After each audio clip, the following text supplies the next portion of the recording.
Welcome to Discover Janesville. I'm your host, Yuri Rashkin, and I look forward to interviewing some very interesting people that I've met in Janesville and getting the benefit of their expertise on some of the important issues facing us here in Janesville.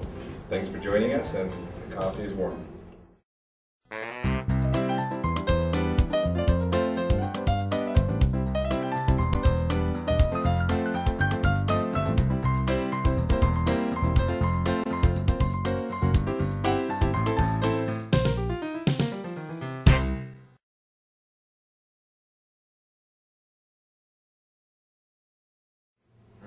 Rich, thank you so much for joining us here on Discover Janesville. My pleasure. You have a very interesting background. First, when I met you and I heard your voice, I figured this man's got to be in radio. And then I come to find out you're actually Vice President of Mercy Healthcare Systems. Shortly after that, I find out that apparently you were in radio at some point, and I was relieved, because I wouldn't want to be that wrong about a man with that great voice.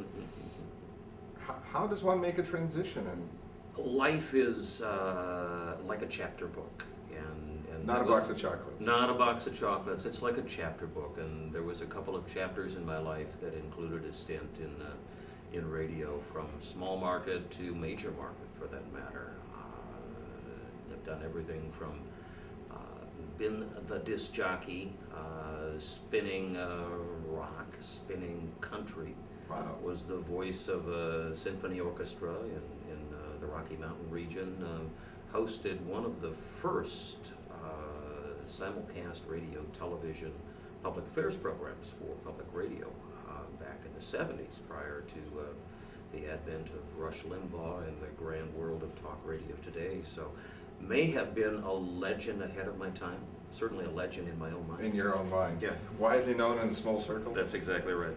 That's great. So a disc jockey I was kind of curious, does it matter if you like the style of music that you're playing, or is it just a job and then you can Not do country, necessarily. classical? Not necessarily that you like the music or don't like the music. It's more the people that you deal with, that you either love or you hate, and that's where the adventure is. It's dealing with the people.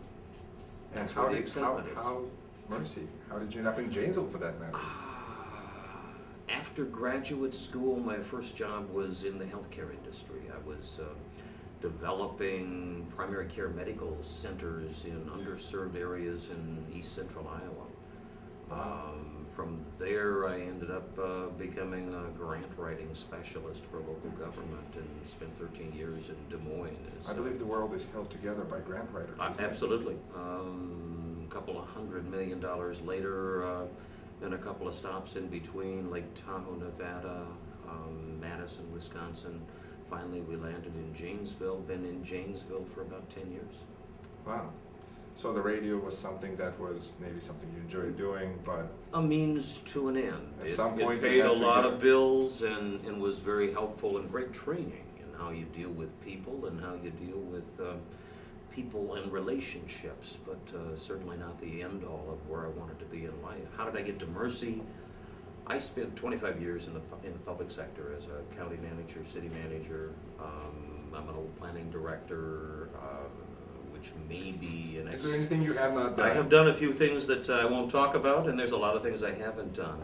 Made the transition to healthcare about 7 years ago, in a time when Mercy was looking for someone who had some expertise in developing community relationships, and at a level that would allow us to really become the face of Mercy Health System in every community we're in, all 25 of them in the 2 states where we have facilities. Well, that now starts to make a little more sense for me. Thank you. Wow. Whew. And you also teach at Notre Dame?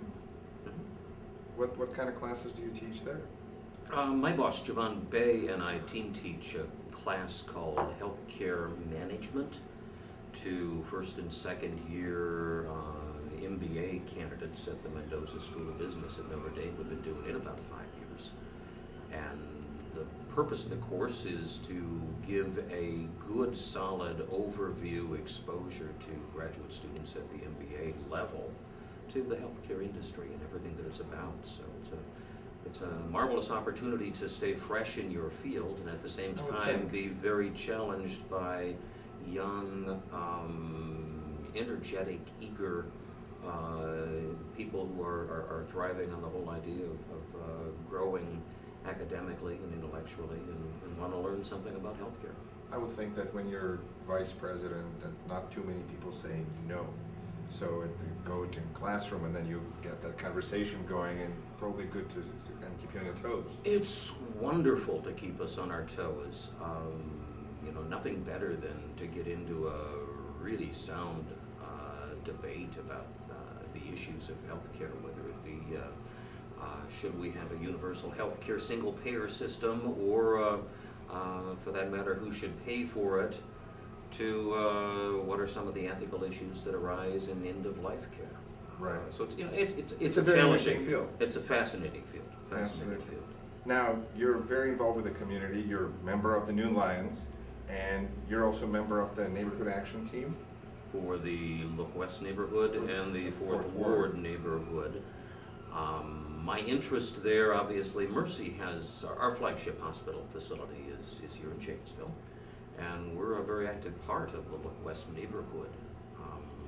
We've been very active in the development of the downtown vision and plan. We're very active in the Fourth Ward and the Look West neighborhood plans because, frankly, the neighborhoods in this community are very important to us.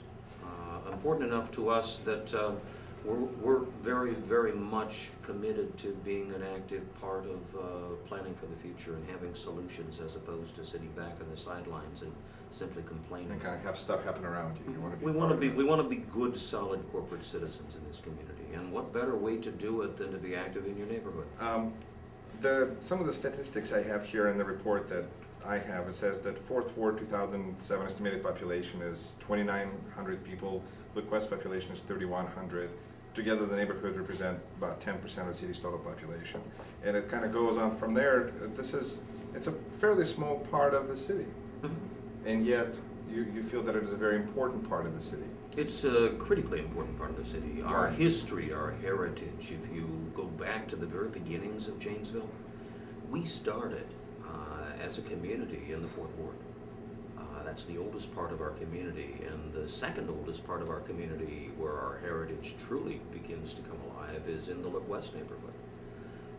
It's the heart of the city, it's the central part of the city, it's the core. And for those reasons, it's so important that it be reflective of the values and the vision of all of us across the community as we look forward to revitalization in the next 100 years in Janesville. There's so much history and tradition here that we take for granted, and we shouldn't. And if you just walk the neighborhood and get to know the neighborhoods, you find out the real history of Janesville and the real traditions of Janesville that make this community so important, so vibrant. That's why we're involved. So you've lived in several places, clearly. What makes Janesville special to you? That makes it different than maybe another city in Midwest, or maybe another city across country? Because clearly Janesville exhibits a lot of specifics that makes it a Midwestern city. But what makes it special to you? You're a good example of what makes Janesville special to me. Okay? Okay. You've been in Janesville a relatively short period of time.